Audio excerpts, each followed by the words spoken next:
దీపం జ్యోతిః పరం బ్రహ్మ దీపం సర్వతమోపహం దీపేన సాధ్యతే సర్వం సంధ్యాదీప నమోస్తుతే. Telugu1.com ప్రేక్షకులందరికీ దీపస్వరూప శుభాకాంక్షలు ఆ సూర్యభగవాను నుండి లభించాలని ప్రార్థిస్తూ దీప ప్రాధాన్యాన్ని, గృహిణి యొక్క దినచర్యలో కొన్ని ఘట్టాలని మనం అనుకుందాం. లోకంలో ఏ గృహిణి అయినా సరే మొట్టమొదటిగా నిద్ర లేచిన తర్వాత తనకి ఏ మాంగళ్యప్రదమైనటువంటి మంగళసూత్రం ఉందో ఆ మంగళసూత్రాన్ని కళ్ళకి అద్దుకోవాలి. మంగళసూత్రం అనేటటువంటిది భర్తకి సంబంధించింది కాబట్టి భర్త యొక్క క్షేమం కలగాలనే అభిప్రాయంతో నేను ఈ విధంగా నమస్కరిస్తున్నాను అని అనుకుంటారు అందరూ. అది కాదు.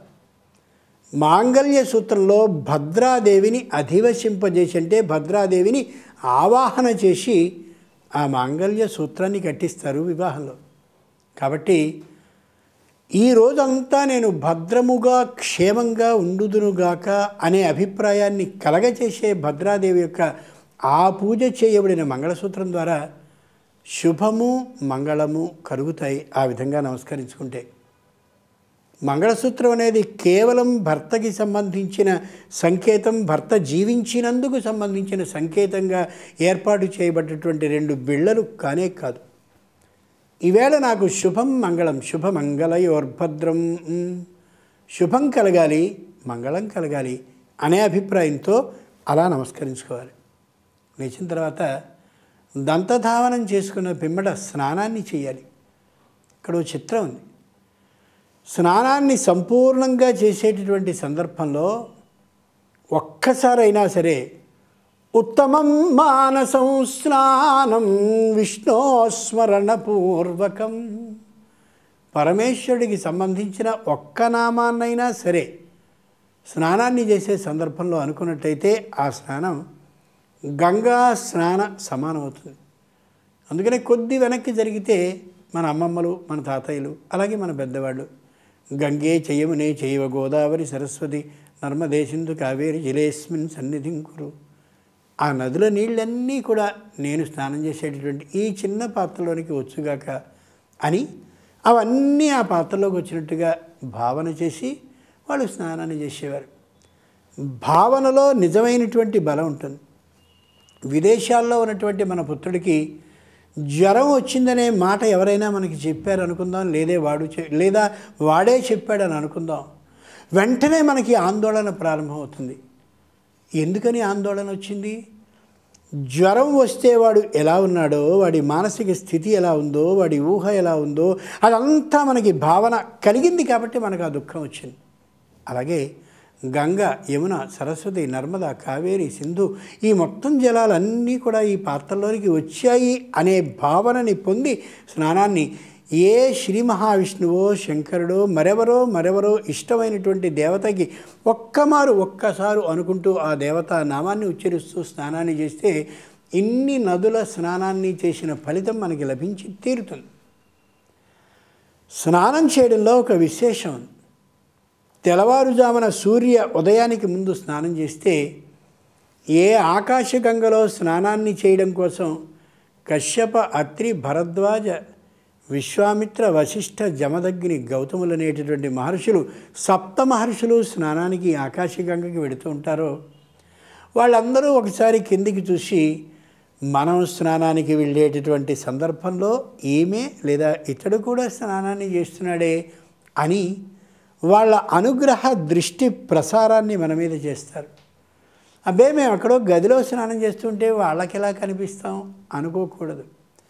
వాళ్ళు ఎక్కడైనా సరే వ్యక్తిని గమనించగలిగిన దివ్య దృష్టి కలిగిన వాళ్ళు కాబట్టి ఎందరెందరూ ఆ కాలంలో స్నాన ఘట్టాన్ని నిర్వహిస్తున్నారో, స్నానం అనే విధానాన్ని చేస్తున్నారో గమనించగలరు. కాబట్టి వాళ్ళ దృష్టి శక్తి స్నానం చేసే వాళ్ళ మీద లభిస్తుంది. కాబట్టి తెల్లవారుజామున స్నానాన్ని చేస్తూ ఉంటే అయాచితంగా 7 మహర్షుల అనుగ్రహాన్ని పొందగలం. 1.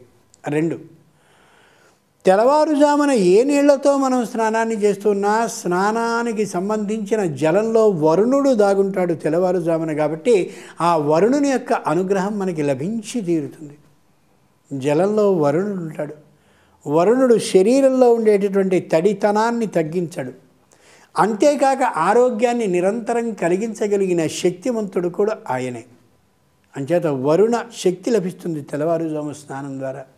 3, ఏ నక్షత్రాలు ఇంకా పూర్తిగా అస్తమించవో ఆ నక్షత్రాలకి సంబంధించినటువంటి నక్షత్ర కాంతి మనం స్నానం చేయబోయేటటువంటి జలంలోనికి ప్రవేశించిన కారణంగా నక్షత్ర కాంతి శక్తి కూడా ఈ జలాల్లో ఉండి అది మన శరీరానికి చేరుతుంది అయాచితంగా, మనమేం అడగక్కర్లేకుండా. 4, ఇంకా సూర్యుడు ఉదయించి ఉండలేదు కాబట్టి సూర్య ఉదయానికి ముందు ఏ ఉష కన్యలు అందరూ కూడా నడుస్తూ ఉంటారో వాటినే ఉషాదేవతలని అంటారో ఆ దేవతలందరి యొక్క అనుగ్రహము లభిస్తుంది. మనం చేయబోయే జలంలోనికి ఉషశక్తి ప్రవేశించిన కారణంగా ఆ ఉషా దేవతల అనుగ్రహ దృష్టి కూడా ప్రవేశిస్తుంది. తర్వాత చంద్రుడు ఇంకా అస్తమించబోతూ ఉండేటటువంటి కాలం కాబట్టి చంద్రమా మనసో జాతః, మానసికమైన స్థైర్యాన్ని ఇచ్చేటటువంటి చంద్రశక్తి కూడా ప్రవేశించి తెల్లవారుజామున స్నానం చేయగానే ఓ విధమైన ధైర్యం వస్తుంది. నిన్నటి రాత్రి ఒక విషయాన్ని, ఒక సమస్యని, ఒక ఆలోచన గురించి చేసి చేసి చేసి బుర్రంతా వేడెక్కిపోయి పరున్నటువంటి వేళ ఉదయకాలంలో సూర్య ఉదయానికి ముందు బ్రాహ్మీ ముహూర్త కాలం అంటే 4:30 నుంచి 5:05 మధ్యలో ఉన్నటువంటి కాలంలో స్నానాన్ని చేస్తే తలారా స్నానం చేసినా కంఠస్నానం కానీ చేసినా ఓ వ్యక్తికి ఒక ధైర్యం వస్తుంది. నేను ఈ విధంగా ఈ పనిని సాధించుకోగలను, ఈ సమస్యకి పరిష్కారాన్ని చేసుకోగలను అనే శక్తి లభించడానికి కారణం సప్తమహర్షుల దృష్టి, ఉషఃకాంతుల శక్తి, నక్షత్రకాంతి శక్తి, చంద్రుని శక్తి, ఇన్ని శక్తులు ప్రవేశించి ఒక ధైర్యం కలిగిస్తుంది ఆ స్నానం మనకి. అంచేత ఉదయకాలంలోనే స్నానం చేయాలి. ఇన్నిటికీ మించి ఉదయకాలంలో ఉండేటటువంటి చిరు చలి స్నానం శరీరానికి కానీ చేసినట్టయితే శరీరంలో ఉండేటటువంటి అంగాలు అంటే శరీరంలో ఉండే భాగాలన్నీ కూడా వెంటనే గట్టిపడి ఏ పనినైనా సరే చేయడానికి సన్నద్ధంగా అవుతాయి.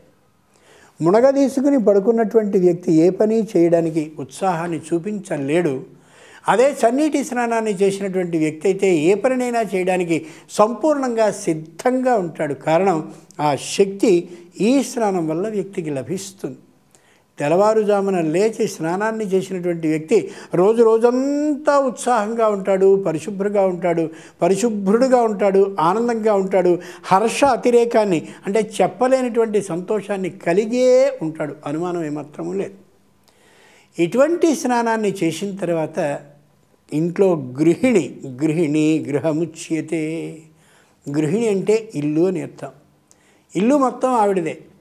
ఇంటికి గడప అని ఒకటి ఉంటుంది, దాన్నే గుమ్మము అంటారు, కొన్ని చోట్ల మండిగము అంటారు. ఆ గడపకి ఈ లోపలి భాగం అంతా ఆవిడదే, ఆవిడ సామ్రాజ్యం.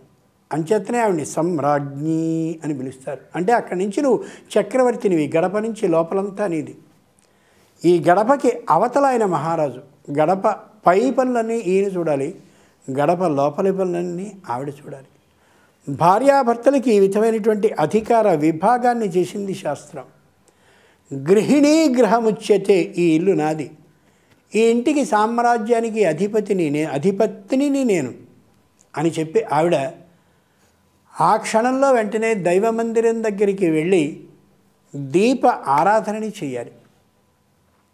స్నానానికి పూర్వమే, దంతధావనికి పూర్వమే లేదా దంతధావన అయిన వెంటనే ఇల్లంతా పరిశుభ్రం చేసుకుని చీపురుతో చిమ్మడం ఇవన్నీ అయిపోతాయి. కాబట్టి స్నానం అయినటువంటి మరుక్షణంలో దైవ మందిరం శుభ్రం చేసేసి నిర్మాల్యం అంటే నిన్నటి రోజున పెట్టినటువంటి పూజా పుష్పాలన్నింటినీ తొలగించి ఓ పక్కన పెట్టి అప్పుడు దీపాన్ని వెలిగించాలి. దీపం జ్యోతిఃపరం బ్రహ్మ దీపం సర్వతమోపహం దీపేన సాధ్యతే సర్వం సంధ్యాదీప నమోస్తుతే. రాత్రి వెళ్ళిపోయింది, పగలు రాబోతోంది. రాత్రికి పగటికి నడుమ ఏ సంధ్యాకాలం ఉందో, ప్రాతఃసంధ్యాకాలం ఉందో, ఉదయ సంధ్యాకాలం ఉందో ఆ సంధ్యాకాలంలో దీపాన్ని వెలిగిస్తున్నానని దీపాన్ని వెలిగించాలి. ఈ దీపం ఎందుకు వెలిగించాలి? దీపం వల్ల ఏం తెలుస్తుంది? ఏ సూర్యుడు ఉదయించబోతున్నాడో ఆ సూర్యుడిని మన ఇంట్లోకి తెచ్చి స్వయంగా ఇక్కడ సూర్యునికి ఆరాధన చేయడం స్పష్టమైనటువంటి దీపాన్ని వెలిగించడానికి సంకేతం.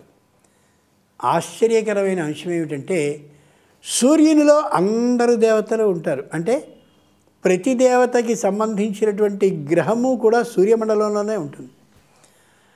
ఆ సూర్యమండలంలో అందరు దేవతలు ఉంటే ఆ సూర్యుని యొక్క రూపాన్ని, ఆ సూర్యుని యొక్క వెలుగుని, ఆ సూర్యుని యొక్క ప్రకాశాన్ని స్పష్టంగా మనం ఆ సూర్యుడు రాకకి ముందే ఇక్కడ మన ఇంట్లోకి అలా వెలిగింపజేసి, సూర్యభగవానుడా ఆకాశాన్ని అలా నువ్వు ఒకసారి ప్రత్యక్షంగా పరిశీలిస్తూ భూమిని గుండ్రగా తిప్పుతూ నువ్వు తిరుగుతున్న భ్రాంతిని కలిగింపచేస్తూ భూమిలో ఉండేటటువంటి అందరికీ తిరుగుతున్న భూమి కారణంగా ఎలా కనిపిస్తున్నావో అలా నా ఇంట్లో కూడా ఇక్కడ దీపరూపంలో వెలుగులో ఉండి నా ఇంట్లో ఉండేటటువంటి నీ మండలంలో ఉన్న దేవతలు నా ఇంట్లో ఉన్న దైవ మందిరంలో ఎందరు దేవతలు ఉన్నారో అందరు దేవతల్ని నాకు కనిపింపచేస్తున్నావు నువ్వు. అక్కడ నువ్వు దేవతలందరినీ కూడా నీ వెలుగుతో ఎలా దర్శింపజేస్తావో సిద్ధులు, సాధ్యులు, యక్షులు, కిన్నరులు, కింపురుషులు, దేవతలు అందరికీ అలా నా ఇంట్లో వెలిగినటువంటి దీపంలో ఉన్నటువంటి నువ్వు నా దైవమందిరంలో ఉన్న దేవతలందరినీ చూపిస్తున్నావు అని స్వయంగా ఈ దీపం తెలియచేస్తుంది. ఆ దీపాన్ని మన వైపుకి వెలిగించాలా, అటు వెలిగించాలా అనో అనుమానం. దీపాన్ని దేవతల వైపుకి ఉంచి దేవతల మీదికి దీపం స్పష్టంగా వెలుగుని ప్రసరింపజేసేలా చేసుకోవాలి తప్ప మన మీదికి దీపం ప్రసరించేలా మనం చేయకూడదు. కారణం మనం చూచేవాళ్ళం, వారందరూ దేవతలు చూడబడేవాళ్ళు కాబట్టి. ఏ నూనెని దాంట్లో వాడాలి? ప్రాచీనులైనటువంటి వాళ్ళు బాగా ఆలోచించి ఆరోగ్య పరిరక్షణ చేయాలనే అభిప్రాయం కలిగిన వాళ్ళు కాబట్టి దీపాన్ని వెలిగించిన తర్వాత మన కన్ను మొత్తం దీప కిరణాల మీదుగానే ప్రసరిస్తూ దైవాన్ని చూస్తుంది కాబట్టి ఏ నూనెని వాడితే ఆ నూనెకి సంబంధించిన కిరణ ప్రసారం కంటికి రోగాన్ని కలిగించదో దాన్ని బాగా పరిశీలించి గమనించారు. ఆవునేతి దీపం అయినట్టయితే ఆవునేతి దీపం మీదుగా ప్రసరించిన మన కంటి కిరణం దైవాన్ని చూస్తూ ఉంటే ఆవు నేతి దీపపు కిరణం కంట్లో పడ్డ కారణంగా శుక్లాలు రావు. అంచేతనే మన పెద్దలైనటువంటి వాళ్ళని పరిశీలించి చూడండి, 90 ఏళ్లవాడు కూడా సన్నని అక్షరాలు బ్రహ్మాండంగా చదివేస్తూ ఉండేవారు. ఈవేళ 3 సంవత్సరాలు వాడు కళ్ళజోడు పెట్టు కనిపిస్తున్నాడు. నిజమో కాదో ఆలోచించి చూడండి. ఆవునేతి దీపం శ్రేష్టం. దానిని కొనుక్కోగలిగినటువంటి స్తోమత లేకపోయినట్టయితే తిలేభ్య ఇదం తైలం, కేవలం నువ్వుల నుంచి వచ్చిన నూనెని మాత్రమే వాడాలి తప్ప కొబ్బరి నూనె మరో తైలమో వాడనేకూడదు. తైలము అంటే తిలల నుంచి వచ్చింది మాత్రమే తైలం. తిలలు అంటే నువ్వులు. నువ్వుల నూనెతో వెలిగించబడ్డ దీపం మీదుగా కంటిని కానీ ప్రసరింపజేసినట్టయితే ఆ కిరణం కంటికి నష్టాన్ని కలిగించదని ప్రాచీనులు ఏర్పాటు చేశారు. కొన్ని ఇళ్లలో అయినట్టయితే నువ్వు పప్పు నూనెని చేతి మీదకి కూడా, అంటే పదార్థాల్లో కూడా నేతికి బదులుగా వాడే ప్రత్యేకమైన విధానం ఉండడానికి కారణం కూడా ఇదే. అది లోపలికి ఆరోగ్యకరమే, కంటికి ఆరోగ్యకరమే. ఆ విధంగా ఏర్పాటు చేశారు. అంచేత అలా స్వచ్ఛంగా దీపాన్ని వెలిగిస్తే పురుషులైనటువంటి వాళ్ళు ఇప్పుడు నిద్రగాని లేచినట్లయితే చక్కగా దీప ఆరాధనని చేసినటువంటి స్త్రీని చూస్తే, స్వచ్ఛమైన వస్త్రాన్ని ధరించినటువంటి స్త్రీని చూస్తే, పుష్పాలని ముడిచి అలా ఉన్నటువంటి ఆ స్త్రీని చూస్తే, దేవతా మందిరం దగ్గర నుంచి వచ్చినటువంటి స్త్రీని తన భార్యని చూస్తే నమస్కరించాలనేటటువంటి పవిత్ర బుద్ధి కలుగుతుంది ప్రతి పురుషుడికి. అంతటి పవిత్ర రూపిణిగా ఇల్లాలు ఉండాలనే ఆలోచనతో దీపవిధిని సూర్యునికి సంకేతంగా దేవతలందరినీ చూపించేందుకు మార్గంగా ఏర్పాటు చేశారు ప్రాచీనులు. ప్రతినిత్యం దీపారాధనని చేద్దామా? మరి అందరి యొక్క శక్తిని పొందుదామా?